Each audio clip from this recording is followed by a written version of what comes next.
Esse capítulo, irmãos, de Romanos é considerado um dos capítulos mais importantes de toda a Bíblia, principalmente pelo teor dele, que tem a ver com essa questão da salvação e da segurança de salvação que o crente deve ter, deve desfrutar por estar em Cristo, tá bom? Então, assim, a gente vai trabalhar esse texto, a gente vai explorar o texto da melhor forma possível, na expectativa, querido, de que, de fato, a gente aprenda com o texto. Veja, como eu gosto muito de ler literatura antiga, né, eu leio alguma literatura nova, muito raramente, por uma opinião bem pessoal minha, sabe, de achar que pouquíssimos, na verdade, eu poderia citar para vocês aqui umas 5, 6 pessoas hoje que escrevem hoje que a gente ainda encontra uma pregação substancial. Mas, no geral, querido, principalmente quando o assunto é soteriologia, que é a doutrina a respeito de salvação, você vai encontrar nos escritores antigos pensamentos e ideias que quase não são propagadas hoje. Palavras que no passado se usava muito, como eu frisei aqui no domingo passado, né? Expiação, propiciação. Muitos dos pregadores de hoje até conhecem os termos, mas há uma opção por uma linguagem mais acessível e, na mente de muitos deles, uma linguagem um pouco mais que não seja tão rejeitada pelas pessoas, sabe? E aí a gente vai alterando os termos, usando uma linguagem um pouco mais polida para não ser totalmente bíblico. E eu, particularmente, eu creio que isso, irmãos, prejudica demais o ensino da palavra, sabe? Porque termos como expiação, são 4 termos básicos de soteriologia, 5 com salvação, né? Mas vamos lá: salvação, justificação, redenção, expiação e propiciação. Essas palavras, elas englobam tudo aquilo que a Bíblia ensina a respeito de salvação. Absolutamente tudo, entende? Tudo. E são palavras pouco conhecidas do nosso meio. A gente quase não ouve falar. Você não vê e não ouve nas pregações mais termos como esse. Na época de Lord John, era um termo já excluído por boa parte dos teólogos, porque eles achavam muito ofensivo. Diziam que o cristianismo era uma religião de sangue, banhado a sangue, e que esses termos eram muito arcaicos, e que nós estamos numa sociedade nova, com uma mentalidade nova, científica, e que esses termos não cabem mais na pregação do evangelho, e que pregar isso é ser antiquado. Isso em 1950, em 1960. Você imagina hoje, né? É por isso que você quase nunca ouve palavras como essas. Talvez ainda ouça redenção, porque redenção é uma palavra até bonita, né? Deus é o nosso redentor. Mas falar de expiação, explicar expiação da forma como ela é, falar de propiciação no sentido de que, o sentido original do texto, raramente você vai ouvir, queridos. E eu falo isso porque esse texto que nós estamos estudando aqui, ele diz a mesma coisa que nós estudamos no domingo passado, só que com uma linguagem um pouco diferente. Paulo está construindo uma ideia, um pensamento, né? E ele quer trazer segurança de salvação. Ele vai falar, o texto que nós estamos estudando, irmãos, veja, porquanto agora não há nenhuma condenação para aqueles que estão em Cristo Jesus. Por quê? Porque a lei do Espírito de vida em Cristo me libertou da lei do pecado e da morte. Ele traz a primeira pressuposição, né? Ele traz ali aquilo que a ideia que ele vai realmente defender por todo o capítulo, e aí ele começa a explicar. O versículo 2 explica o 3. O 2 explica o 1, o 3 vai explicar o 2, entende? E aí ele começa a desenvolver o texto.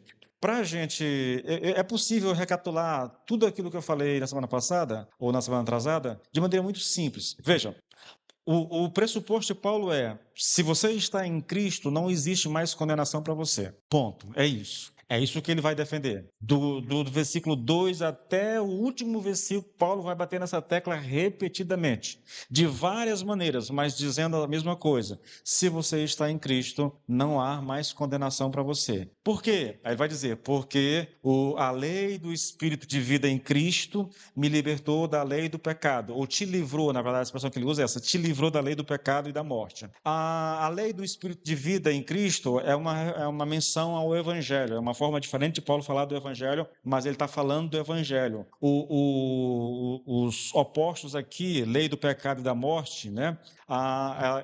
Está com a lei, com o Evangelho. O Evangelho me libertou da lei do pecado e da morte. Foi a propagação do Evangelho. É lógico que, daí Nicodemos e tantos outros dizer que ele está falando aqui do Espírito, né? Porque a lei do Espírito de vida, ele está falando que é o Espírito Santo. Não é. Acontece que, como é que o Evangelho alcança o coração do homem? Ele faz isso por meio do Evangelho, do Espírito Santo. Sem o Espírito aplicar o Evangelho ao coração do homem, não há entendimento do Evangelho, tá? A gente cita aqui demais, né? Texto lá de Lídia, capítulo de Atos, capítulo 16, lá quando Paulo está na cidade de Filipos, né? Quando Paulo está pregando e o Espírito vem e abre o entendimento de Lídia para ela entender, para compreender aquilo que Paulo estava falando. É isso. Sem o Espírito, o que há é apenas algum tipo de conhecimento cognitivo, algum tipo de assentimento teológico a respeito daquilo que é dito. Mas sem o Espírito Santo, a palavra não chega ao coração, entende? Mente, é só a título de ilustração, tá, gente? Eu sei que isso aqui, quando a Bíblia fala de coração, não está falando desse órgão que está batendo aqui, não, tá? Mas vamos lá. Mente, coração. Aparentemente uma distância muito curta, mas espiritualmente, querido, esse trajeto só pode acontecer por meio do poder do Espírito Santo. Não há outro jeito disso acontecer, sabe? As pessoas, eu vou falar sobre isso aqui daqui a pouquinho. As pessoas podem ouvir o Evangelho anos e anos a fio e elas nunca entenderem realmente o Evangelho, tá? Bom, então Paulo está dizendo que nós estamos seguros, não há condenação para nós porque nós somos libertos. O Evangelho nos libertou da lei do pecado e da morte. Aí ele vai explicar isso, né? Ele vai dizer, olha, aquilo que a lei não podia fazer, Deus fez enviando Jesus Cristo. Aí ele começa a descrever novamente o Evangelho numa linguagem muito interessante. Os termos, querido, soam interessantes. Porquanto aquilo que era impossível à lei, visto como estava enferma pela carne, Deus o fez enviando o seu Filho na semelhança da carne do pecado. Aí ele está dizendo, olha, Jesus Cristo encarnou, ele veio a esse mundo, João 1 lá, né? O verbo que se fez carne, no princípio era o verbo estava com Deus e o verbo era Deus. Esse verbo se encarnou, ele veio ao mundo em corpo. Ele era como um de nós, com uma diferença. Ele não tinha uma natureza pecaminosa como nós temos. Então ele veio na semelhança da carne do pecado. Ele era semelhante a nós, mas com uma diferença. A sua natureza não era pecaminosa. Aí ele vai dizer, né? Deus enviou o seu filho na semelhança da carne do pecado e pelo pecado, essa expressãozinha aí pelo pecado aqui no original tem o sentido de e como uma oferta pelo pecado, Deus traz Jesus a esse mundo, Jesus vem, se encarna e Deus o oferece como uma oferta pelo pecado. A linguagem nos remete ao Velho Testamento, como eu fiz aqui no sábado e domingo. Não tem jeito, querido. Toda vez que você olhar essa linguagem, a oferta do pecado, isso vai nos remeter para o Velho Testamento. Deus fez de Cristo uma oferta pelo nosso pecado. Ele foi oferecido como uma oferta pelo nosso pecado. É o que Paulo está dizendo. Aí ele vai dizer, e pelo pecado condenou o pecado na carne. Ou seja, quando Deus oferece a Cristo como uma oferta pelo pecado, a ideia se aplica aquilo que é dito lá em 2 Coríntios 5, 21, que é aquele que não conheceu o pecado, Deus o fez pecado no nosso lugar. Então Deus coloca os nossos pecados sobre Jesus Cristo e ele sacrifica o seu próprio Filho no nosso lugar. Os nossos pecados são colocados em Jesus e punidos em Jesus. É por isso que, veja, Deus enviou o seu Filho na semelhança da carne do pecado e na semelhança da carne do pecado e pelo pecado condenou o pecado na carne para que fôssemos para que a justiça de Deus se cumprisse em nós que não andamos segundo a carne, mas segundo o Espírito. Novamente, toda a mensagem do Evangelho, do nascimento à morte de Jesus Cristo, e tudo que envolve o Evangelho está nesse único versículo aqui no versículo 3, tá bom? Aí o 4 diz por que Jesus fez tudo isso. Por que Deus oferece Cristo como uma oferta pelo pecado? Por que Deus coloca os nossos pecados em Jesus Cristo e pune os nossos pecados em Jesus? Ele vai dizer, para que a justiça da lei se cumprisse em nós. Eu vou seguir daqui, querido, tá bom? Agora eu vou achar o texto, viu? Que eu não sei nem onde é que está aqui. Página de... Jesus foi para a cruz. Irmãos, a gente deveria orar essas coisas, sabiam? Fazer disso um motivo de oração, mesmo. Isso tem a finalidade, querido, de trazer sempre à nossa mente o que Jesus Cristo fez por nós. É como se a gente precisasse, nós precisamos constantemente, se nós não quisermos sermos engolfados pelo mundo e por tudo aquilo que esse mundo oferece, a gente precisa constantemente estar lembrando do que Cristo fez por nós e de qual é a nossa condição agora que nós estamos em Cristo. Então, veja, por que foi necessário que Deus enviasse o Senhor Jesus Cristo na semelhança da carne pecaminosa com o propósito de fazê-lo uma oferta pelo pecado? E a resposta está exatamente no versículo 4, tá bom? Eu pego o texto para a gente seguir daqui na nossa recapitulação, para a semana que vem, se Deus quiser, a gente voltar com os nossos estudos em Romanos, tá? E ele diz que ele fez isso para que a justiça da lei se cumprisse em nós. Queridos, novamente, são verdades que a vontade que tem é de parar aqui mais uma vez e pregar somente esse versículo. Porque o entendimento, veja, não é só a compreensão cognitiva, não é só um entendimento intelectual. Eu sei que nós precisamos entender intelectualmente o que Paulo está dizendo aqui, mas é uma verdade, querido, que ela não pode ficar apenas na mente, porque se ela fica apenas na mente, ela pode até surtir algum efeito, sabe? Mas esse efeito ele é temporário, ele é passageiro. Para que de fato a gente usufrua do que está escrito aqui, isso deveria alcançar o nosso coração, porque se não alcança o coração, irmãos, facilmente a gente esquece do que é dito. Por que tudo isso? Porque Deus enviou Jesus Cristo na semelhança da carne do pecado, porque Deus ofereceu Cristo como uma oferta pelo pecado, porque Ele colocou os nossos pecados em Jesus Cristo e puniu todos eles em Jesus, para que a justiça da lei se cumprisse em nós. Isso significa, querido, que a lei agora, ela não tem mais nenhum poder sobre nós, que a lei não pode mais reivindicar nada de nós, sabe? Por quê? Porque as exigências da lei, todas elas a nosso respeito, foram satisfeitas na pessoa do Senhor Jesus Cristo. Tudo aquilo que a lei tinha para cobrar de mim, Cristo satisfez no meu lugar. Se eu estou em Cristo, eu deixei aqui o texto aberto em Romanos 8, em Romanos 6. Eu estou achando, sinceramente, irmãos, que eu vou trazer esses textos para as células de novo, sabe? Eu não sou supersticioso, não, mas há uma coisa interessante com relação às células. Lembra, né? Quando foi que Deus manifestou toda a bondade dele em relação a Kairos? Quando nós estávamos estudando Romanos. Pregando Romanos, irmãos. Difícil. Os irmãos sofriam para ministrar Romanos, mas era exatamente... Eu estava esses dias lembrando sobre isso, orando, né, e lembrando sobre essa questão. Eu digo, rapaz, acho que eu vou trazer esse negócio de volta para a célula, para ministrar Romano de novo para o pessoal. Não do começo, mas de onde nós paramos, porque nós paramos no capítulo 3. E eu estou no 8 já. Irmãos, é texto para anos de célula, sabe? É anos de célula. Porque na célula a gente trabalha devagarinho, né? Então seria para anos. Veja, entenda, querido. Porque Jesus Cristo satisfez a lei no meu lugar, a lei não tem mais poder sobre a minha vida. A lei não pode mais me cobrar nada, porque qualquer coisa que ela queira cobrar de mim já foi satisfeito por Cristo, já foi pago por Cristo, entende? Se eu estou em Cristo, então todas as exigências da lei a meu respeito foram satisfeitas na pessoa do Senhor Jesus. A lei exige obediência, irmãos? Então Jesus Cristo sofreu ou prestou essa obediência perfeita. A lei insiste em punir o pecado, então Jesus Cristo sofreu a punição. Tudo aquilo que a lei poderia exigir de mim foi satisfeito em Jesus. Ele cumpriu todos os preceitos da lei no meu lugar. Inclusive, ele teve que. Eu li isso domingo passado: o pecado, ele traz morte.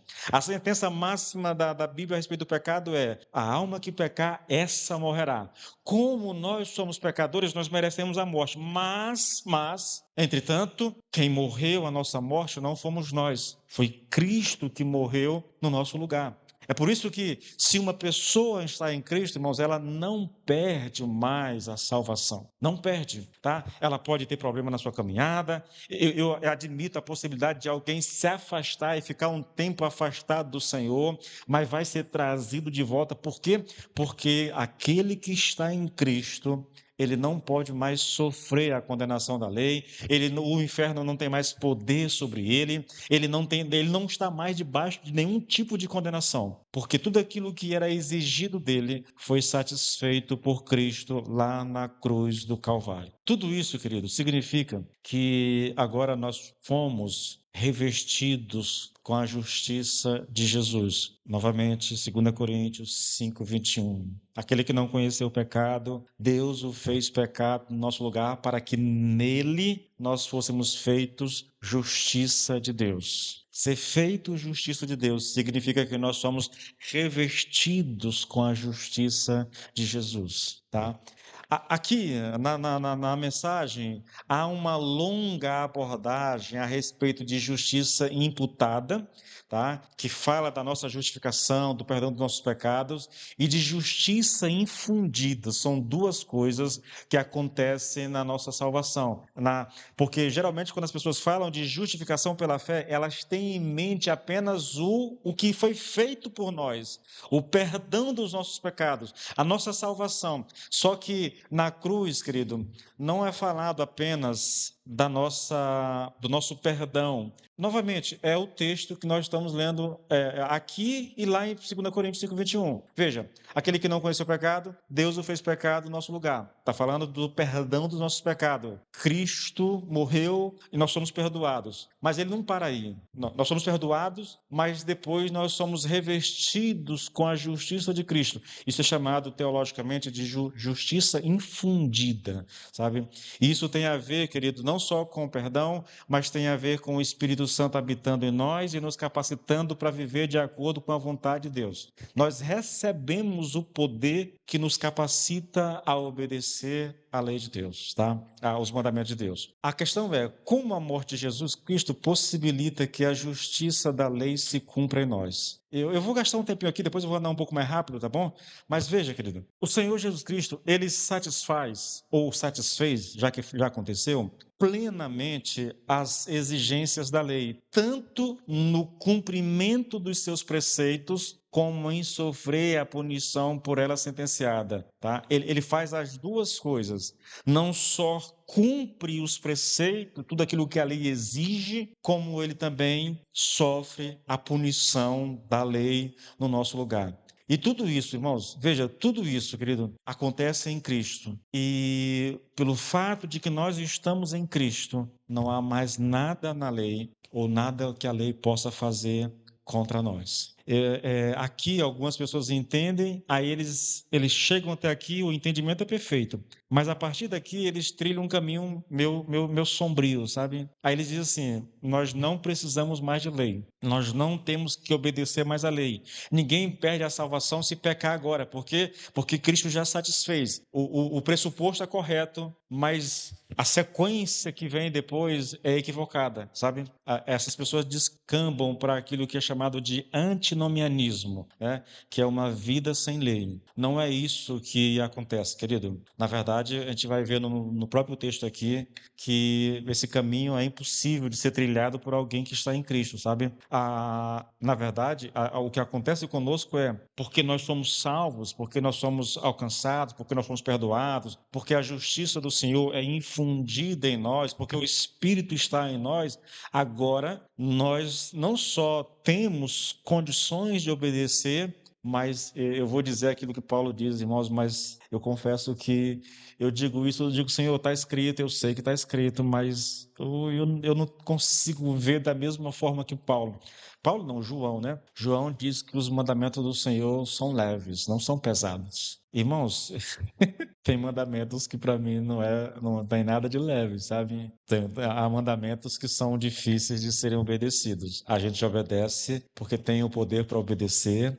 A gente obedece porque sabe o que é o certo, mas dizer que é fácil, talvez é porque a gente vive uma qualidade de vida espiritual inferior àquela que João viveu, e aí nós temos dificuldade, porque eu confesso a vocês, querido, tem coisas que são difíceis. Tem coisas que são difíceis. Bom, a questão toda aqui é exatamente essa, irmãos. Veja só. Cristo esgotou. A expressão é bonita, irmãos. Cristo esgotou todas as possibilidades da lei com respeito a nós. É por isso que Paulo vai dizer que Cristo é o fim da lei, tá? Romanos 10:4 diz: porque o fim da lei é Cristo para a justiça de todo aquele que crê. Sim, é verdade, querido, é verdade. Agora, tudo isso é verdade. Não há condenação para quem está em Cristo, porque por causa daquilo que Cristo fez, nós somos perdoados, porque Cristo satisfez a lei no nosso lugar, ele satisfez as exigências da lei, ele sofreu a punição da lei. A pergunta que vem agora é: quem são essas pessoas às quais a justiça da lei foi cumprida em favor dela? Essa é a pergunta de R$ 1 milhão.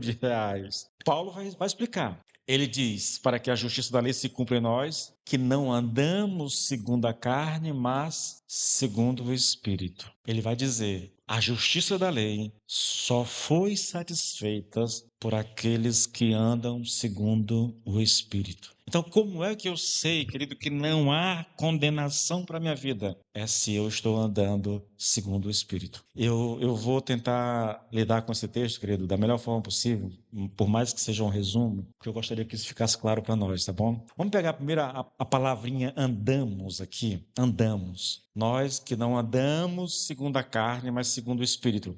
Então, eu vou pegar aqui a palavra andamos e eu vou aplicar ela à carne e ao Espírito, tá bom? Andar, querido, nesse contexto aqui, em muitos outros que vai aparecer no Novo Testamento, essa palavra ela aponta para uma descrição do modo de vida geral de uma pessoa. No caso do cristão, tá? O cristão é alguém que não anda segundo a carne, mas segundo o Espírito, tá? Esse andar aqui, empregado no Novo Testamento, ele é feito para descrever o teor geral da vida de alguém. Você olha para uma pessoa, né, que você conhece e você vê como ela vive. A maneira como ela vive, a Bíblia chama isso de andar. Esse é o andar dela, sabe? É a maneira como ela se comporta, a maneira como ela age, a maneira como ela lida com as coisas, na verdade. E aí tem uma outra coisa, tá bom? Essa palavra ela nos diz algo sobre o que governa e aquilo que regula a vida de um homem, tanto no seu pensamento como em sua prática. Veja, irmãos, essa expressão ela é uma expressão figurativa que descreve a trajetória da vida de uma pessoa, as atitudes, as decisões que essa pessoa toma no seu dia a dia. Aqui, nós não estamos falando aqui de atos pecaminosos, mas daquilo que leva a pessoa a praticar esses atos pecaminosos, ou atos de bondade, entendeu? O andar aqui caracteriza aquilo que move uma pessoa, por que ela faz o que faz, por que ela vive da maneira como ela vive. E essa palavra aqui, andar, aponta para esse sentido. Aqueles que andam segundo a carne é aquilo que está movendo essas pessoas, é aquilo que está governando a vida delas, tá? Se for segundo o Espírito, a aplicação é a mesma, tá bom? O Espírito é que governa a vida daquela pessoa. Quando a gente pensa em carne, querido, essa é uma palavrazinha que a gente tem que ter muita cautela quando você olha ela nas Escrituras. Ela tem pelo menos 3 significados bem básicos usados no Novo Testamento. A primeira é uma referência à humanidade, toda a carne, né? Está falando de toda a humanidade. Depois, ela tem um sentido de corpo, tá? No sentido de sensualidade, dessa coisa do ser humano voltado para a sensualidade. E por último, ela tem o sentido que é o sentido que Paulo pretende aqui, tá? Carne fala da natureza humana não renovada. Carne fala da natureza do ser humano que não foi alcançada e nem transformada pelo poder do Espírito Santo. Esses são os 3 usos básicos. E aqui Paulo está falando aqui exatamente desse último sentido. Andar segundo a carne é um homem que tem a sua vida governada pelos seus próprios desejos, pelas suas próprias paixões. É um homem que não tem nenhum tipo de influência da parte de Deus. Ele o Espírito não tem acesso ao seu coração, não o governa, não o domina, e ele vive para si mesmo. É esse o sentido aqui de carne. Então, andar na carne tem a ver com isso, querido. E o que Paulo está dizendo aqui, irmãos, é que houve um tempo em que todos nós andávamos ou estávamos na carne. E aí, em algum momento da nossa caminhada, nós somos alcançados pelo Senhor e o Espírito veio ao nosso encontro e nos regenerou, nos salvou. Tá? Esse é o sentido aqui que nós estamos tratando aqui. Veja, nós que não andamos segundo a carne, mas segundo o Espírito. Eu diria que a melhor maneira da gente entender realmente o significado de carne aqui, natureza humana que não renovada, não salva, seja contrastar a carne ou andar na carne com a vida no Espírito. Tá? Então, andar na carne aponta para um homem que não foi alcançado pelo Espírito. Por isso, ele vive para si mesmo. E andar no Espírito fala do homem em quem o Espírito está operando na sua vida. Queridos, talvez isso seja mais simples do que você possa imaginar. Você olha para uma pessoa crente e por mais que ela tenha dificuldade na sua caminhada, por mais que ela tenha problema na sua vida, você percebe na vida dessa pessoa, querido, características que apontam para uma obra do Espírito Santo na vida dela.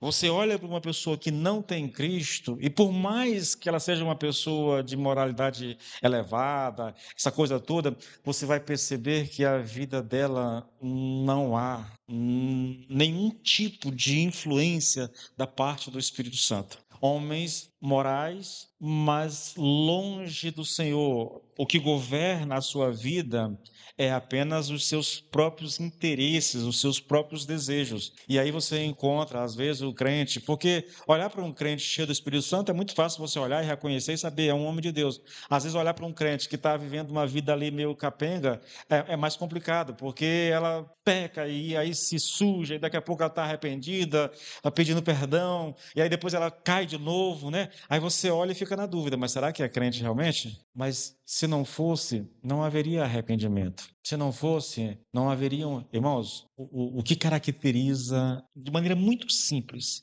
o que separa, ou como eu posso diferenciar uma pessoa que não tem o Espírito de uma pessoa que tem o Espírito? É simples, irmãos.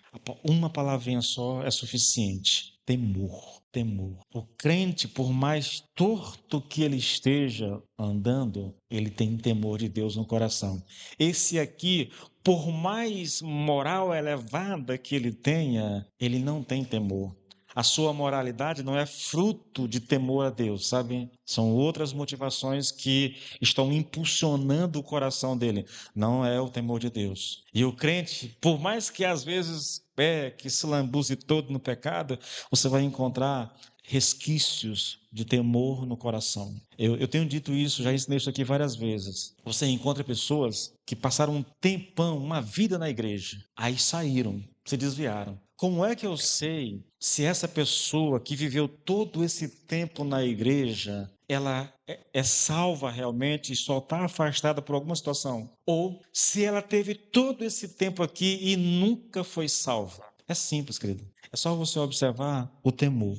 Um crente, até mesmo desviado, ele tem temor de Deus no coração. Uma pessoa que se afasta, querido, e não tem temor, ela vai dar vazão a todos os desejos do seu coração e muitas vezes, vai blasfemar daquilo que ela crê um dia. Isso é um fato, tá? Então, a gente pode perceber sim, tá? Pode perceber. O nosso drama, querido, como igreja, é que às vezes a gente não tem consciência ou não julga com uma base correta bíblica, a gente julga muito pela aparência, ou pelas circunstâncias. Eu não acho que isso seja uma boa, não, sabe? Nós temos que ter muito cuidado com essa questão. Mas voltando para o nosso texto, né? Porque eu estou fugindo um pouquinho aqui dessa questão. Bom, isso é o que significa andar na carne, irmãos. O homem que anda na carne, ele é um homem que não tem temor de Deus no coração. Ele não sofre, ele pode ir à igreja, sabe? Ele pode cantar, na verdade, ele pode até se emocionar com alguma coisa na igreja, mas não há temor, não há influência do Espírito no seu coração. Ele não tem isso, querido, não adianta. Agora, uma pessoa, e aí é o andar no Espírito, é exatamente o inverso disso. Eu não vou nem me ater aqui, irmãos, sabe? Eu não vou nem ater essa questão, porque é só você, eu contrasta andar na carne e andar no Espírito. São coisas completamente antagônicas, opostas.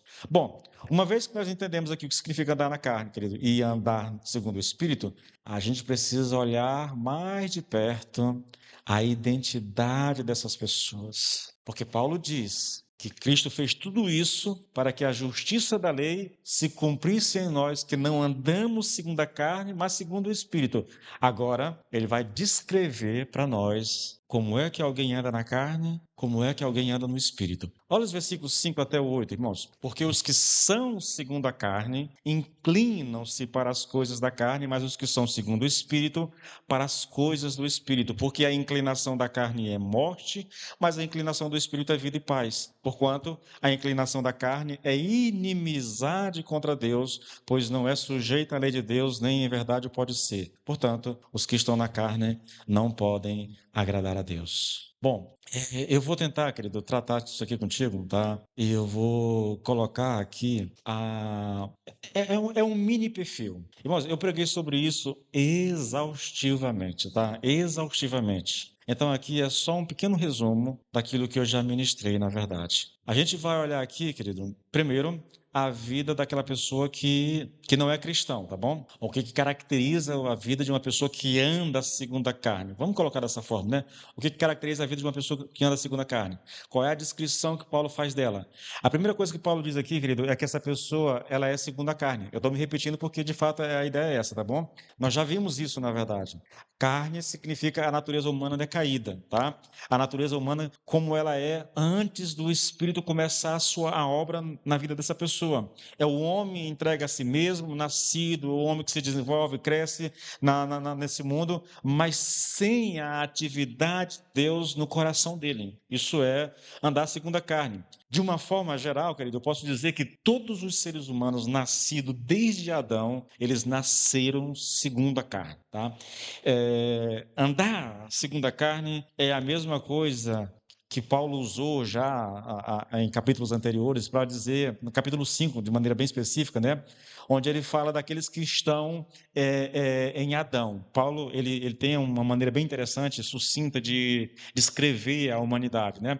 Ele fala de judeus e gentios. Aí judeus são os judeus por si mesmo, e os gentios é todo mundo que não é judeu. Ele está fazendo uma classificação. Aí ele diz: aqueles que estão em Adão e aqueles que estão em Cristo. É uma outra maneira de classificar a humanidade. Todo mundo. Ou você está em Adão ou você está em Cristo. Estar em Adão é a mesma coisa de andar na carne, sabe? É você viver segundo a natureza que você nasceu. Aí nós temos um texto interessante, tá? Onde Paulo diz isso lá em Romanos 5,12. Ele diz: pelo que, como por um homem entrou o pecado no mundo, e pelo pecado a morte, assim também a morte passou a todos os homens, por isso todos pecaram. Ele está dizendo que todo mundo pecou e pecou lá em Adão. Quando nós estávamos em Adão, é uma coisa bem longa, isso aqui é uma abordagem muito longa, na verdade, nós estávamos nos lombos de Adão. Então, quando Adão peca, nós pecamos com ele, nós recebemos essa culpa do pecado, por isso que todo mundo pecou, por isso que o pecado entrou e todo mundo é culpado de pecado, por quê? Porque nós pecamos em Adão. Paulo não está nem levando em consideração o pecado que nós cometemos, mas o pecado que nós herdamos de Adão. Então, andar segundo a carne é viver dessa maneira, sabe? Nesse pecado, estar debaixo dessa culpa. Tanto é que ele vai chamar o cristão, né? Ele vai dizer que o velho homem morreu. Quando ele fala velho homem, ele está falando desse homem que estava em Adão, né? E que carregava a culpa do pecado de Adão. Ele morreu, agora nós somos novas criaturas, nós somos novas pessoas em Cristo Jesus. Bom, querido, a questão aqui é a seguinte: ao dizer que os incrédulos se inclinam para a carne, Paulo coloca o verbo no tempo presente. Isso significa que não apenas eles nascem em pecado, mas continuam vivendo na prática do pecado, tá? Uma outra característica aqui que Paulo fala aqui, querido, dessas pessoas é a inclinação. Ele diz que essas pessoas que andam na carne, elas têm uma inclinação para determinadas coisas, tá? A mente dela está voltada para certas coisas. Os que são segundo a carne inclinam-se para as coisas da carne. Inclinar aqui tem o sentido de cogitar, tem o sentido aqui de sentir, de cuidar, de pensar. Essa expressão aqui, empregada pelo apóstolo Paulo, significa, querido, uma ação deliberada da mente a respeito de certas coisas, tá? É a mente que deliberadamente se volta para determinadas coisas. Então, essa inclinação aqui para as coisas da carne é algo que o homem faz, tá? E eu vou já falar, não só com a mente, né? Porque o termo aqui, falando aqui de inclinação, não somente fala a respeito do pensamento, do entendimento, né? A respeito da mente, mas inclui também aqui afetos, emoções e desejo. Então, tudo no homem que anda segundo a carne, toda a inclinação do seu ser são para as coisas da carne. O prazer dele está nas coisas da carne. É uma expressão muito, muito abrangente, irmãos. Significa pensar nas coisas, tá? Nas coisas terrenas. É o homem que não considera as coisas de Deus. Ele nunca tem prazer nas coisas de Deus. Aqui a gente cabe uma aspa aqui, porque há muitas pessoas que não nasceram de novo e estão nas igrejas. É, há um número bem grande de pessoas que não nasceram, não vivem segundo o Espírito, mas gostam da igreja evangélica. E essas pessoas, querido, elas gostam da igreja não porque elas tenham prazer em Deus, mas elas têm prazer naquilo que Deus pode dar a elas, sabe? Você vai ver as igrejas que falam sobre prosperidade, elas estão cheias de pessoas, mas não são pessoas que estão dispostos a viver para Deus verdadeiramente. São pessoas que estão buscando um meio de melhorar de vida. Você vai pegar, novamente, eu vou citar, eu sei que isso está ficando chato, mas deixa eu descer o sarrafo no David Leonardo. Por que muita gente gosta do David Leonardo? Porque ele diz aquilo que as pessoas gostam de ouvir, irmãos. É muito simples isso. Assista qualquer mensagem dele e você não vai encontrar uma sequer batendo pesado a respeito do pecado. Ele jamais vai falar de propiciação, ele jamais vai falar de expiação, de morte vicária, entende? Não, querido. Ele está sempre dizendo às pessoas aquilo que elas gostam de ouvir. É por isso que as pessoas pagam para vê-lo, na verdade. O homem que tem a inclinação, a sua inclinação são para as coisas da carne, irmão, é um irmão que tem, a pessoa que tem prazer nisso, que tem satisfação. Elas buscam isso mais do que tudo. Elas podem estar dentro da igreja buscando satisfazer a sua carne. Sim, querido. Está aqui a procura de uma melhoria de vida, está aqui tentando consertar o casamento, está aqui tentando a cura para alguma enfermidade e tal. Então, o foco o tempo todo não é o abençoador, é só aquilo que o abençoador pode dar. Uma outra característica de quem tem a vida governada pela carne, querido, Paulo vai dizer, ele diz que essa inclinação da carne é morte. Porque a inclinação da carne é morte. Ele está descrevendo uma pessoa que não anda segundo o Espírito, uma pessoa que não é governada pelo Espírito. Veja, Paulo já disse que os incrédulos aqui só pensam nas coisas da carne. Agora ele está dizendo aqui que as pessoas que só pensam nas coisas da carne e que têm esse tipo de mente que só faz isso, elas fazem isso porque elas estão mortas. Mortas. Irmãos, isso é uma realidade que nós precisamos encarar com mais seriedade, isso, sabe? As pessoas que não têm Cristo, elas estão mortas espiritualmente. Paulo que está descrevendo a qualidade, tá? Ou a condição da mente dessas pessoas que só pensam nas coisas da carne. E ele diz que essa é uma condição de morte, mas é morte espiritual, querido. Essas pessoas, elas estão mortas espiritualmente. É isso que Paulo diz a respeito do homem que não conhece a Cristo, do homem que não é cristão. Ele está morto. É por isso que você prega, fala. Irmãos, eu conheço pessoas que ouviram o evangelho durante 7, 8 anos, quase que toda semana, sem responder ao evangelho. Entende? Não é que essas pessoas não consigam compreender nada daquilo que está sendo dito, elas compreendem, mas elas compreendem apenas intelectualmente. É uma aceitação ou uma compreensão que se dá apenas aqui na mente. Não, a verdade não alcança o coração. E daí a pessoa continua morta. Não, é o que Paulo diz, irmãos. Paulo diz que as pessoas que não recebem o evangelho, que não aceitam o evangelho, é porque elas estão. O diabo cegou o entendimento delas. Elas ouvem, mas o evangelho não exerce poder, não transforma, não muda, sabe? Está ali. O entendimento está cego, o entendimento não consegue absorver aquilo que está sendo dito. É mais ou menos isso aqui. Uma pessoa que não tem Cristo, ela está morta espiritualmente. Morte espiritual, irmãos, é um afastamento de Deus, sabe? A gente precisa ter consciência disso. Lá em Gênesis 3, quando Deus disse para Adão e Eva lá, olha, não comam do fruto do conhecimento do bem e do mal, porque no dia que vocês comerem, vocês morrerão. A palavra de Deus é, no dia que comerem, vocês morrerão. Então, na hora que eles comeram, eles morreram. Mas morreram espiritualmente. Porque a primeira sensação deles, a primeira reação deles ao comer do fruto do conhecimento do bem e do mal foi perceberem que estavam nus. E, quando ouvem a voz de Deus, tendo consciência da sua nudez, eles tentam prover ali alguma coisa para cobrir a nudez. E aí o Senhor, a gente conhece o texto, o Senhor mata um animal, faz uma roupa de pele de animal, depois sentencia o homem, sentencia a mulher, sentencia a serpente e vai se cumprir aquilo que diz. Deus expulsou o homem da sua presença. Isso é morte espiritual. Ele foi expulso da presença do Senhor. Entende? Ele perdeu o acesso à presença de Deus. O homem sem Cristo, morto espiritual, ele não tem acesso a Deus, querido. Aqui cai bem, né? João 14,6. Eu sou o caminho, a verdade e a vida, e ninguém vem ao Pai a não ser por mim. O caminho que nos conecta a Deus está destruído. Não há passagem. Se eu quero me achegar a Deus, eu preciso fazer isso através de Cristo, porque sozinho, por conta própria, isso é impossível. Tá? Então, esse homem, ele anda segundo a carne, a inclinação da sua vida é para as coisas da carne, e ele faz isso exatamente porque ele está morto espiritualmente.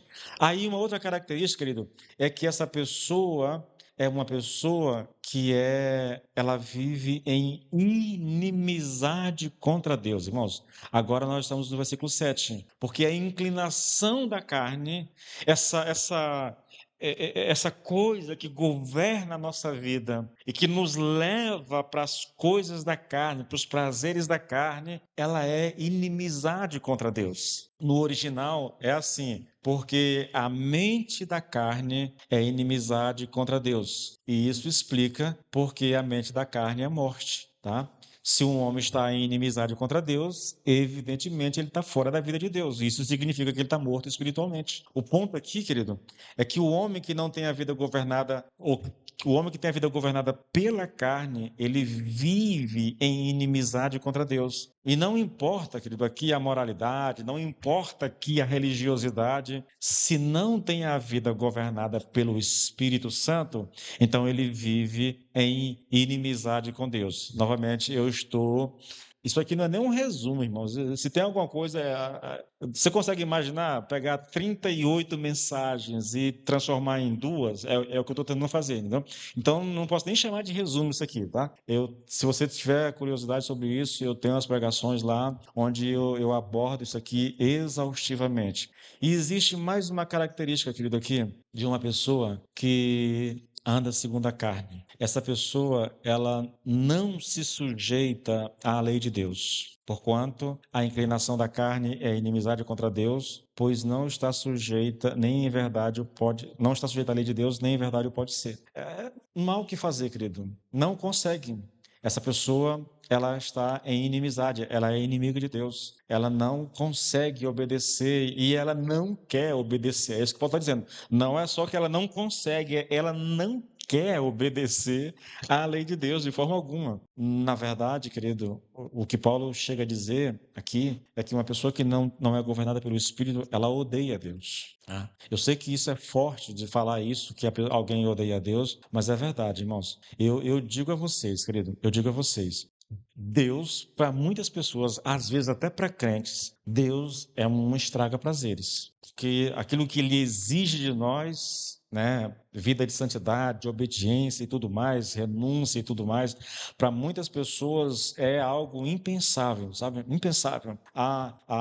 Eu quero fazer alguma coisa, mas eu sei que Deus não vai ser, a palavra vai condenar o que eu quero fazer. Então eu vou tentar de alguma forma, eu já vi muito isso acontecer, eu vou tentar encontrar algum, parece um advogado querendo defender um culpado, sabe? Ele vai buscar alguma brecha na lei de Deus para tentar burlar a lei de Deus para fazer aquilo que ele quer. E aí eu estou falando de crente, não é mais de ímpio, não tem essa preocupação. Ímpio simplesmente vai viver a sua vida e vai fazer aquilo que dá na cabeça sem preocupação, sem temor. Ele não tem temor de Deus. O crente que tem um temor de Deus, ele vai tentar burlar a lei de Deus para fazer aquilo que ele quer. Tá? Rapidamente, eu sei que o tempo já está quase estourando aqui. Quais são as características agora? Irmão, só para você lembrar, uma pessoa que anda segundo a carne, é lógico, a primeira característica, ela anda segundo a carne, depois a inclinação da vida dela é para a carne, tá? Ela faz isso porque ela está morta espiritualmente, ela vive num estado de inimizade contra Deus, ela não só não obedece, não tem condições de obedecer e não quer obedecer à lei de Deus, isso caracteriza aqui, de acordo com Paulo, uma pessoa que vive a segunda carne. Quais são as características do cristão, irmãos? Primeira coisa aqui que a gente deveria pensar aqui, eu já estou olhando aqui para o tempo, já desanimei já. O cristão é exatamente o oposto do homem que não é salvo, sabe? O não cristão é uma pessoa que ainda não nasceu de novo. É alguém cuja mente e pensamentos são governados pela carne, e essa vida governada pela carne é caracterizada por um estado de morte espiritual, de inimizade contra Deus e incapacidade de se submeter à lei de Deus. O cristão ele vai andar na contramão disso. Ele vai andar na contramão disso. E eu vou pular direto para as características. Primeira característica, ele é segundo o Espírito. Assim como o homem, o que não conhece a Deus, é segundo a carne. Os que são segundo o Espírito inclinam-se para as coisas do Espírito. A tendência do seu coração, o seu andar, ele pende para as coisas do Espírito. Repito, pode até viver uma vida pobre espiritualmente, mas essa característica vai se destacar na vida dele. Há temor de Deus no seu coração, entende? Vai haver arrependimento, vai haver um desejo no coração por conhecer Deus. Isso caracteriza um homem que tem a sua vida governada pelo Espírito, querido. Tá? A segunda característica aqui é que ele se inclina para as coisas do Espírito. Ele pensa nas coisas do Espírito. É totalmente o inverso do não cristão, sabe? Aqui, querido, a ideia é que a sua mente está fixada nas coisas de Deus, sabe? É uma deliberação, assim como é uma deliberação do homem que anda segundo a carne, pensar nas coisas da carne, há uma deliberação da mente do homem cristão, pensar nas coisas do Espírito, na verdade. Querido, só para enfatizar, essa coisa de deliberação voluntária, de fixar a mente, quase tudo isso que é dito aqui fala do intelecto. Mas, novamente, irmãos, a inclinação inclinação para as coisas do espírito, ela não está restrita ao intelecto. Inclui também as emoções, os desejos e os sentimentos, igualzinho ao homem que tem a sua inclinação para as coisas da carne. A terceira característica, só para finalizar esse negócio aqui, é que essa pessoa controlada pelo espírito, ela está viva espiritualmente. Eu lembro que eu gastei muito tempo falando sobre isso, querido. A diferença entre o cristão e o incrédulo está no foco da mente. Enquanto o incrédulo se inclina para as coisas da carne, que levam à morte, o cristão pensa nas coisas do espírito, que traz vida e paz.